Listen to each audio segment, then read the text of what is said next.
Welcome to Dumb Parenting. I'm your host, Eva, and I'm really glad you're joining me today. Whether you're listening to feel informed, supported, or just a little less alone, you're in the right place. Today, we're opening up a conversation that's often overlooked: Hyperemesis gravidarum, or HG.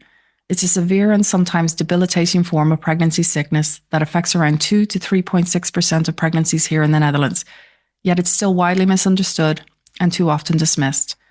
Celebrities like Amy Schumer, Mandy Moore, and Kate Middleton have helped bring HG into the spotlight. Amy even documented her own experience in the HBO series Expecting Amy. But despite its impact, there's still so many who don't know about it. Incredibly, it was only last year that Dr. Marlena Fejo, a researcher based in the US who experienced HG herself, discovered the first genetic link to the condition. That finding confirmed what many have known for a long time. HG is not just bad morning sickness. It's a serious medical condition. It needs more research, recognition, and support. So today, we're doing just that. And I'm speaking to Jessica Sinne, a member of Stichting Zeg, a Dutch foundation raising awareness and providing resources for those affected by HG. This interview was recorded several months ago in relation to the new policies being introduced in the Netherlands. I'm bringing it out now ahead of International Hyperemesis Gravidarum Awareness Day tomorrow, the 15th of May. This is a conversation we need to have more often, and by sharing it, we hope to raise awareness and spark further discussion about Hyperemesis gravidarum and its impact on those affected. If you or someone you care about has ever experienced relentless nausea and extreme vomiting, or they just felt dismissed during their pregnancy, this episode's for you and for them, because understanding starts with conversation, and you are not alone. So take a deep breath, grab a moment for yourself, and let's get into it. I would like to welcome Jessica Sinne from Stichting Zeg. Hi, Jessica. Hi, good evening. Hi. Thank you so much for joining us. First off, let's have a quick chat about your own personal experience and how you got involved with Stichting Zeg. Well, thank you for having us on the podcast. My name is Jessica. I live in the Netherlands. I have two daughters. I experienced Hyperemesis gravidarum, also known as HG, almost 19 years ago and almost 10 years ago. It's not difficult to talk about it, but in my opinion, I can tell people what to do, give them advice. And I joined the board of the Zeg Foundation in 2017 because, in my opinion, I had some bad experience during my pregnancy. And I want to help women and their partners to give, it's difficult to say a positive feedback, but I just want to help them so they don't have to struggle with what I experience. Let's first talk about what are the key symptoms that distinguish HG from the regular morning sickness? Well, for example, the nausea, excessive vomiting, reduced urination, dehydration, difficulty eating and drinking, excessive salivation, more than 5% weight loss, sensitivity to smell, light, and movement, unable to perform work, household tasks, or activities. And how someone experiences HG varies from each pregnant person. So the duration, the severity, the symptoms, and the treatment approach can all differ. And when does it actually typically appear? Well, the hyperemesis occurs in various forms, differing in both severity and duration. Actually, healthcare professionals use different definitions for HG, often without taking the duration into account. So some women experience it for a short period, while others suffer throughout the entire pregnancy. Some have the dry variant, and that's characterized with a lump in the throat, inability to eat, and 24/7 nausea. Some of them have the wet variant, that's involving vomiting up to dozens of times per day. Some get bedridden or are completely exhausted, while others struggle to keep work or maintain the household. Some respond well to medication, whereas others do not. Some women suffer from a life-threatening form of HG and consider termination. Since November 2021, there's an international consensus definition for HG, and that is the Windsor definition. What they say is that each of the following criteria is required for a definition of HG. more than 70% agreed that the symptoms should be started before 16 weeks of pregnancy. And it's characterized by severe nausea and or vomiting, inability to eat and or drink normal, severely restricts for daily activities, and signs of dehydration were considered contributory but not mandatory for the definition of HG. But it's also important to know that every woman experiences HG differently. 1 in 5 women will experience extreme pregnancy nausea or HG throughout their entire pregnancy. Whoa. That's thieving an experience that mothers only get to do sometimes once. I actually just recall that one of my husband's friends ended up in hospital for, I think, 4 or 5 months, as that was the only way to do it. So I don't even know if that was HG she had. It's a good question to ask. Yeah. So she actually had 2 children and she was both hospitalized for a long period. Yeah. So speaking of that, if they actually have it for their first, what are the chances that they're going to have it again for their next pregnancy? Well, Professor Rebecca Painter, that's what we called our HG obstetrician in the Netherlands. She's now working for the Erasmus Medical Center in Rotterdam, and before she was working in Amsterdam. Professor Painter indicates that likelihood as high as 89%. So you have 11% chance that you won't get HG in your second pregnancy. But there is no way to guarantee or to predict whenever you will experience HG in a future pregnancy. So for myself, I had it 3 times. The second pregnancy was a miscarriage, but it also counts. And the more pregnancies you have, the worse it gets.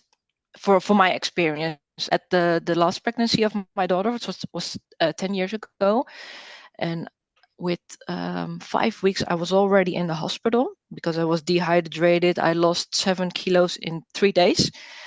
And then I was telling my husband, please, I want to end this. I don't want to have the child anymore. I don't want to be sick again. Oh my God. That worst it was. Yeah, it's what a lot of women experience because they do want to have the child, but they don't want to be that sick anymore.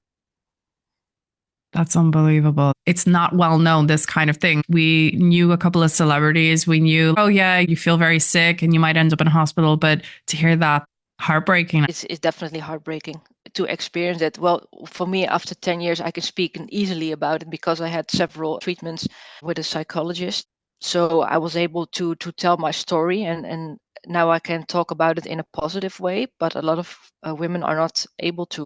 Obviously, HG is affecting a mother physically, emotionally, and mentally. Is there any detriment to the baby's health themselves? Well, there are various studies. They shown that in addition to the physical impact, that HG also affects the daily functioning and quality of life of the expected mother. And additionally, there is evidence that HG can adverse affect on the health of the unborn child, and this includes fetal complications, preterm birth, low birth weight, anxiety, sleep disorders, cardiovascular issues, and neurological development disorders. And for the mother, there can also be a psychological impact and neurological complications. And it's still underestimated also by healthcare professionals, because what a lot of women get to hear from a healthcare professional, they say it's the Dutch word het zit tussen je oren, and it means it's in your head. Oh, wow.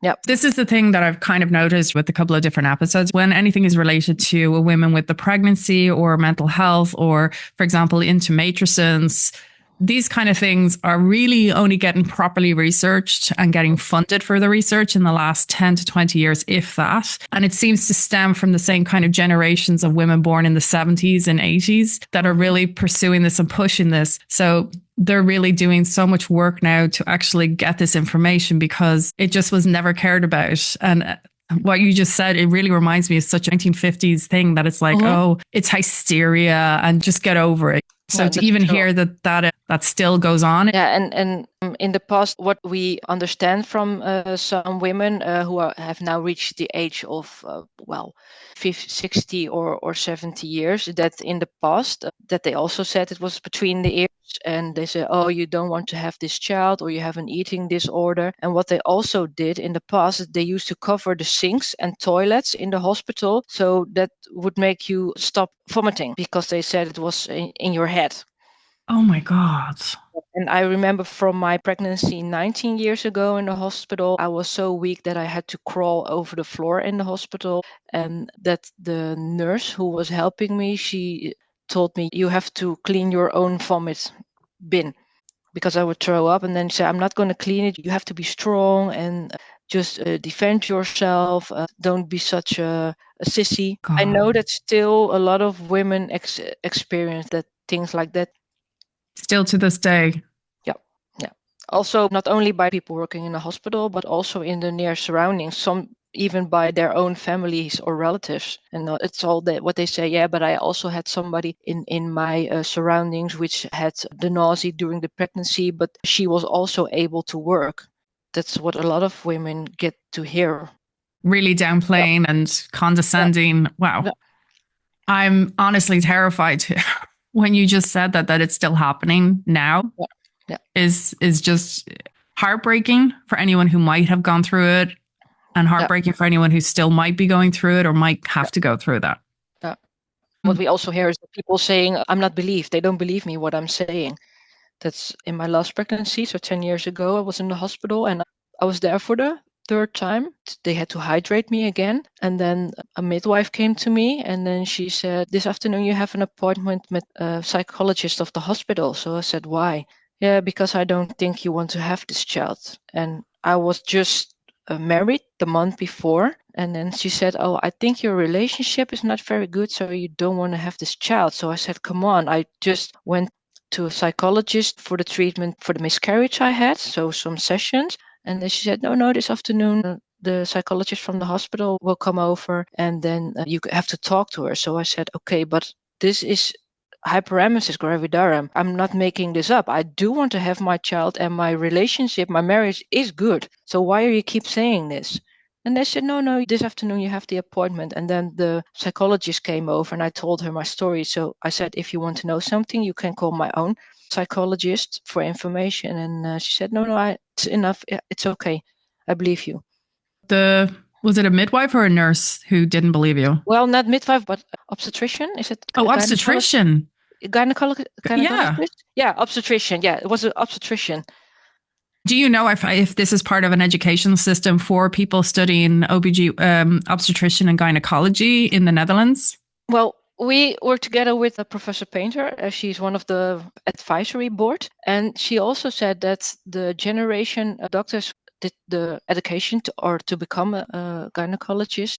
They were all told that it was between the ears. She said that's third generation before, and I experienced also by myself in the hospital where I was lying. I had 8 gynecologists, 12 midwives. They all had their own opinion about it. One told me, okay, you have to take this medication. The other said, no, you don't have to take this medication because it's all between the ears. The other said, just take a ginger cookie and it be all will be over. And then the other one said, no, we're going to do some tube feeding. And then the other had some other advice. I mean, and it was just one hospital with 8 gynecologists and I think 12 midwives and all different opinions. And it's also because there is not yet a national guideline for the treatment of HG. So for now, people are depending on the protocol of the hospital, which can also be different from each city. So, for example, Amsterdam has several hospitals, Rotterdam has several hospitals. So it's not only depending on the hospital protocol, but it can also be different with the healthcare professional which you're talking to. Yeah. Wow. Yeah. So many walls to bang your head against Yeah. there. You spoke about the protocols. Previously, months ago, when we initially started talking to you guys, there Yeah. was this big discussion that you guys are actually currently developing it and hopefully it'll be coming out at the beginning of 2025. Yeah. How's that going? Yeah, we're involved and they are now working on the last phase to complete it. So it will be launched beginning at 2025. This is hopefully going to be then implemented into the whole medical system in the Yeah, Netherlands. yeah. For now, the hospitals, but I don't think it won't take long if it's introduced by the how do you call it? Oh, I forgot the word. In Nederland? De Vereniging voor gynaecologen. The Association of Yeah, the Gynecologists. associations of gynecologists, the associated of the midwives, the one for the huisartsen, the one for the pharmacy, the one for the dietitian. A lot of groups are working on Okay. that. And we are also, as a foundation, involved on behalf of the patient. When should a pregnant woman actually then seek medical help for severe nausea and vomiting? As you did mention that as long as it was before the 16-week mark. Yep. And we already discussed how morning sickness usually is classified hitting its peak at week 9. Mm-hmm. What are the first steps in the Dutch healthcare system as of now or in the future that they should know about? There are some symptoms, when to seek medical help. Well, if a woman experiences one or more of the next symptoms, it's highly advised to call an huisarts or your midwife, verloskundige, even if the symptoms are worse at night or during the weekend. So what we have on our website, and we have also a small leaflet, if you can almost no longer eat, you're not able to drink anything for 24 hours or more, you are vomiting excessively, so at least more than 3 times a day, or you are extremely nauseous. That's what I mentioned, the difference between the dry and the wet variant. You are vomiting bile or blood. You have lost more than 5% of your pre-pregnancy weight body. You urinate much less, and or your urine is very dark and has a strong odor. You can feel dizzy, faint, or confused. Frequency lose your balance, and coordination is worsening. And you cannot, for example, climb stairs, shower standing, take care of yourself, take care of your family. And what we always say, in case of doubt, it's always advisable to consult a huisarts or the midwife, and 9 out of 10, they will transfer you into the gynecologist. And are there any specific tests or diagnoses that are commonly used in the Netherlands to confirm the diagnosis or if there is one of HG? Well, diagnosis based on medical history, and this involves accurately questioning the symptoms. So there's also a puke score, which may support the medical history if needed. But however, it's ultimately revolves around the story of the pregnant woman herself and the extent to which she feels limited in her daily life to do the complaints that she has. So it's important for a doctor to ask, just keep asking. And what they also do in the hospital, they are checking your urine on ketones. But there are a lot of researchers said that stop using the ketones. Don't use that as an indicator for the treatment of hyperemesis. And are there actually any treatments for HG here? Well, in general, the current treatment options are IV fluid and medication. It depends because there is some light medication that is also described for treatment nausea in chemotherapy or prednisone. And in some cases, tube feeding is indicated, although the scientific research is weak. So in the first trimester, is the prime cause for HG is hospital admission. And the most common route for now is as follow, is that they will start with amezafene. That's the other name for is meclozine, or primperan, that is metoclopramide, or sofran ondansetron. That's what we have now, but it's also good to know that there are many other medication options available afterwards. So it's just what they start with, one of those 3. And if it's not helping, they can choose other medications. But some doctors are afraid to prescribe because during the pregnancy, actually people don't want to have a lot of medications for the sake of the unborn child. So what we also advise is, if the huisarts or the midwife or the gynecologist is a little bit in doubt what medications to describe, they can always call Professor Painter from Erasmus Medical Center in Rotterdam for advice. Wow. For what the other options are. Because we hear a lot of women say, yeah, but I see here in the close community that we have is that people get prescribed this medication, and my healthcare professional is refusing it. And why are they get it prescribed by the healthcare professional? Why is mine not willing to work also? So that's what we say. If they have doubt or if they have questions, please call Professor Painter for information. Wow, she's taking it on to try and help. Yeah. At what point then would someone be hospitalized if the medication isn't working? There is no national guideline yet. you are really depending on the hospital or the healthcare professional. We often see that women are referred to the hospital, but now there are also a few hospitals that can arrange day admissions or get IV bags at home. But this is also related to the contracts that need to be made between hospitals, home care organizations, and the health insurances. Oh, so this will hopefully come into Yeah, effect. hopefully, but Yeah. I'm not sure if it's also in the national guideline treatment. For myself, I'm not involved, but the other board members are. But it's not in every hospital. There are small hospitals that offer this, and most of the time it's because contracts need to be arranged between three parties, so the hospitals and the home care organizations and the Dutch health insurances, and sometimes it has to do with money and arranging things. Speaking of extra things in the Dutch medical system, are there any psychological or counseling services offered as part of the treatment? Well, HG doesn't stop after you give birth. That's also what I experienced, because you have to recover from a normal pregnancy for about 9 months. And that's what they call the 9 month on and the 9 month off rule. But that's average. And one woman is back at her old self after 3 months, while another woman takes a year. But that is based on normal pregnancies. And in women with an HG pregnancy, it has been a total attack on the body. Some will have lasting problems in long term, sometimes with difficult to explain complaints regarding to the immune system or stomach or intestinal complaints. And in some cases, it can also take years if HG has persisted until delivery. A woman who have suffered from nausea and or extreme vomiting, because then we have the wet and dry variant again, until late in the pregnancy, takes months to regain their energy and restore their nutritional reserve. Food aversions can persist and may take months or even years to overcome. So things that women may account includes vitamin and mineral deficiencies,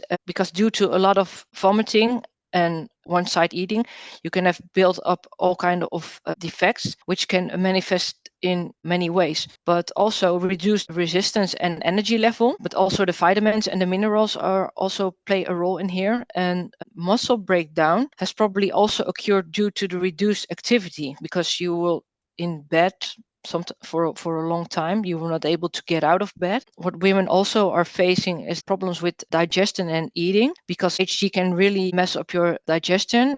That doesn't have to go away suddenly. So some women may experience a sensitive gag reflux, inability to eat, aversion to certain foods, stomach imbalance, damage to the stomach, gallbladder problems or gallstones. Also reported one dental problems due to the excessive spitting. Oh, yeah, the acids building up. Yeah. And what women, for example, if you have to throw up, your mouth is feeling not clean, and then the first thing what women do is, okay, I have to brush my teeth, but then you are making damage to your teeth due to the brushing and the sourness from the vomit. I had the same when I came to the dentist after my pregnancy. He said, "What did you do?" And said, "Yeah, I had an HG pregnancy." He knew about it, but he said, we have to, what they say, gaatjes vullen in your teeth, so they have to, how to say it, to drill. That kind of things, but also important that the well-being, the psychological problems, because experience pregnancy with HG can be traumatic and it can lead to psychological problems. The problems can be mild, but it can also lead to post-traumatic stress disorder, the PTSD. But in addition, HG can also be a trigger for postpartum depression. But what we always say, if you have the complaints for a long time or problems that are rising after the pregnancy, you should go to a doctor, or we call it in the Netherlands, internist. But unfortunately, little to no research has done on recovery on HG. But however, we at the ZEG Foundation have contacted various healthcare professionals with or without their own experience with HG. So we bundled their experience and tips in the series after HG, and we share them with women. And what we also say is that many tips are also exchanged in the close community group we have. I have two other questions that are kind of off our list here. And I guess I don't know if this is going to be personal for you or if this is going to be something that your community will be able to also answer. So you Mhm. just mentioned there about how you can actually suffer from PTSD or ending up with PPD. I was just wondering, is there any research into things like the bonding with the child afterwards? No, there is no research done for the time after HG because they were focusing on the cause of HG, and Mm. that was done by Dr. Marlena Fescio in the United States. So at the conference in Ventura, California. What we know so far is that 10 relevant genes have been identified that may play a role in HG, including the GDF15 hormone, which was discovered by Dr. Marlena Fischer. What we know is that it's clear that the interaction between mother and child causes HG, but the question is which factor is dominant. And it's also clear that the level of HG protein in the body greatly influences the risk of HG. So that is for now what we know, but things been if there's been a research done for like After giving yeah. birth, that element of bonding, because I can only imagine after having going through such a massive attack basically on the body. Mm-hmm. And then afterwards having your baby, there is no reprieve, as you said, whereas Mm-hmm. 9 months pregnant and 9 months reprieve, Yeah. whereas with HG, it could take you much longer. And I'm just Yeah. wondering how that might have emotional and psychological effect on the mother with their child. To be honest, I only know that we have some researches have been done what can be the effects for if untreated, but I don't know for sure if researches have been done for the bonding between. Okay. From my own experience, when my daughter was born, the youngest one, also the oldest one, but when she was born, I feel actually directly connected to her. And then I was like, oh my God, you're finally here. Was the That thought it's finally over cross like in your yeah. mind as well, a relief? Yeah, it was a relief because the vomiting for me stopped at 22 weeks. And what I mentioned before is that 1 on 5, so 20%, they have it the whole pregnancy. And actually, for me, starting from the 22 weeks, I could actually focus like, okay, now I have a baby inside of me, and I will do whatever to take that she's doing well after she's born and give her all the love and attention she needs. It's my personal experience. Okay. I don't know if there are also women if they gave birth and say, oh, that they are not feeling bonded. I don't think I've seen it also before in our close community. Okay. It's But not a common thing. no, not that I know. Good. And the other question I wanted to ask was again, after having such an attack on the body and you're giving birth and then you need to recuperate, I was just wondering about breastfeeding for those who wanted to go down the breastfeeding route. Was there any issues involved in that way? Yeah, well, what we see in the close community is that there are women that are able to give breastfeeding. Even Okay. though they had weight loss or were dehydrated, we know that a lot of women do give breastfeeding Okay, despite good. that the things they have been through. For myself, it didn't work, so I quit, and that's what the doctor also said. If it's not working, it's not a problem because I was also raised bottle feeding, not breastfeeding, because my mom was also not able to give it. And if it's not working, okay, but if it's working for you, please do. Yeah. Depends on the individual. It depends because some women are asking, is breastfeeding possible? And we have also an article on our after HG last time with a midwife who was also giving advice on, they call it een lactatiekundige, Mm-hmm. and ask her, is it possible if you have HG? And yeah, it is possible. So if women are willing to do breastfeeding, yeah, it's okay. Well, that's great. I mean, you've Yeah. answered two very worrying questions, but in Yeah. such a great positive way. So, to wrap it up, I really would like to know, are there any support groups and resources available here in the Netherlands for women experiencing HG and for their families, as it doesn't only impact the mother, but it will also impact their partner and I'm sure their surrounding support system as well?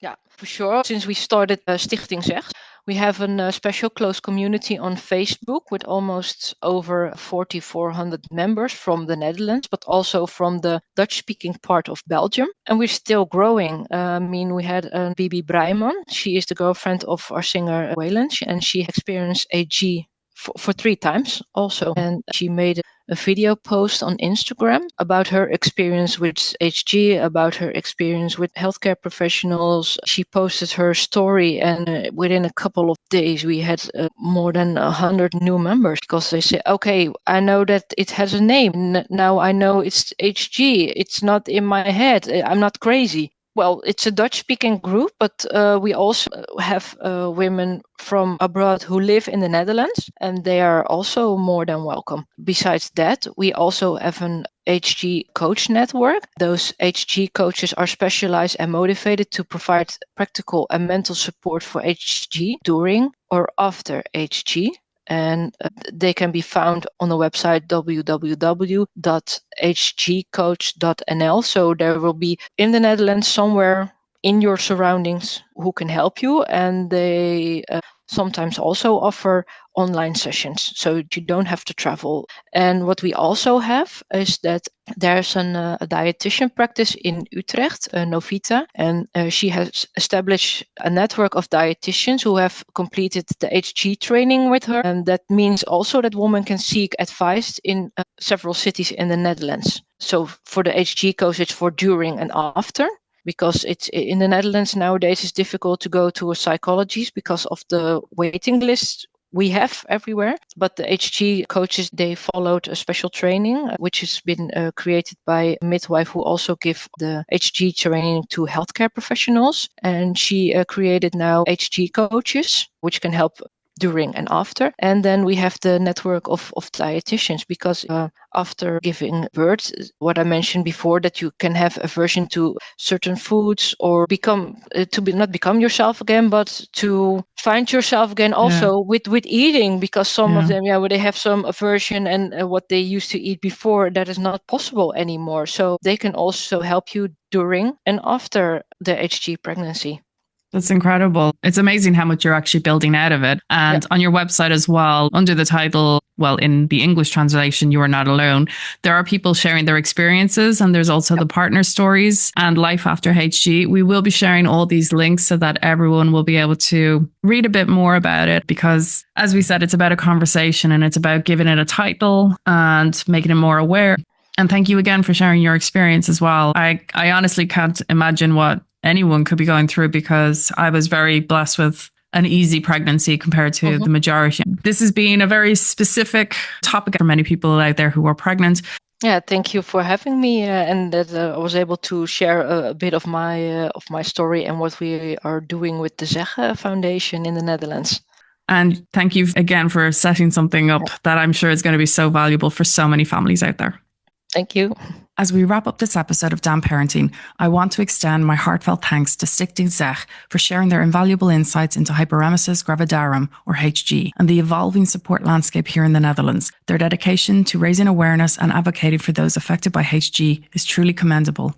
If today's discussion resonated with you or could benefit someone in your circle, please consider sharing this episode. Your support helps us reach and assist more families navigating similar challenges. We also invite you to leave a rating or a review on your preferred podcast platform. Your feedback not only helps us improve, but it also makes it easier for others to discover our content. For more information on HG and available resources, be sure to check out the show description or check out Stichting Zeg's website, zeg.nl. They offer a wealth of information, including support groups and educational materials to assist those affected by HG.